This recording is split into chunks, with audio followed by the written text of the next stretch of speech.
নমস্কার বন্ধুরা, আমি রিয়া চলে এসেছি একটি নতুন ভিডিও নিয়ে। তো অ্যাজ ইউজুয়াল আমি এরকম ভিডিও বানাই না, তো এটা ভাবলাম চলো বানানো যাক, সবাই যেহেতু বানাচ্ছে। তো এটা ছিল what I eat in a day. তো আমি ঘুম থেকে উঠেই প্রথমে যেটা খাই সেটা হচ্ছে কাঁচা হলুদ। তো কাঁচা হলুদটা চিবিয়ে খাই, খেতে খুবই বাজে লাগে কিন্তু খাই, কারণ কাঁচা হলুদ তো আমাদের স্কিনের জন্য, লিভারের জন্য খুবই উপকার। তো কাঁচা হলুদটা আমি সকালে চিবিয়ে খেয়ে নিই। তো মুখ চোখের এক্সপ্রেশান বুঝতেই পারছো। দেন আমি খাই চিয়া সিডের জল। তো চিয়া সিডটা আমি আগের দিন ভিজিয়ে রেখে দিই, দেন ওই জলটা খাই। তো আজকে ব্রেকফাস্ট করেছিলাম এই ওয়াই দুটো।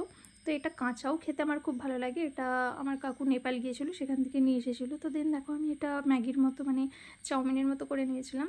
তো তারপর সন্ধ্যেবেলা পাশের বাড়ির জেঠিমা দিয়ে গিয়েছিল মোমো। তো মোমোটাও খুব এনজয় করে খেলাম। অ্যান্ড রাত্রেবেলা খেয়েছিলাম বিরিয়ানি। তো সরি দুপুরের ক্লিপটা আমার নেওয়া নেই। এটাই ছিল আমার what I eat in a day. By.